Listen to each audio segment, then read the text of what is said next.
เดี๋ยวนี้หนูกินมากินอาหารจังเสียมากินซูงจ้ะหนูก็บ่คือเก่าได้แม่มันมันไม่ไปแบบอิ่มแบบเนี้ยคือเก่าถ้ากินเฮ็ดคลิปกิน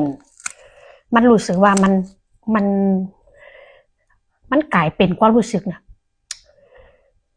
เอาเปรียบคนดูมันต้องหาแนวมาเฮ็ดอีหยังที่ให้คุณค่าโลกมันปัจจุบันเนี่ยมันเป็นแบบนั้นมันไม่เหมือนเมื่อก่อนมันเข้าไม่ถึงคำว่าให้คุณค่าหรือเนี่ยมันเข้าใจหนูก็เลยบอกใครเฮ็ดคลิปกินอีหยังคือสมัยตะกี้หนูก็จะมาเฮ็ดเรื่องพวกเรื่องเนี่ยตื่นรู้จิตวิญญาณเรื่องพลังงานเนี่ยหนูเฮ็ดพวกเนี่ยหนูมีความสุขมันไปโฟนี่เรียบร้อยแล้ว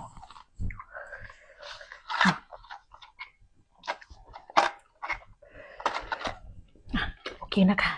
เพราะว่าถ้ามีแต่เฮาเฮ็ดคลิปกินเนี่ยมันรู้สึกว่ามันไปเฮ็ดให้คนน่ะมาเบิ่งเรื่องกินซึ่งเรื่องที่มันยิ่งใหญ่กว่านั้นน่ะมันมีก็เลยบ่อยากให้คนมาโฟกัสแต่เรื่องกินมันเป็นเอง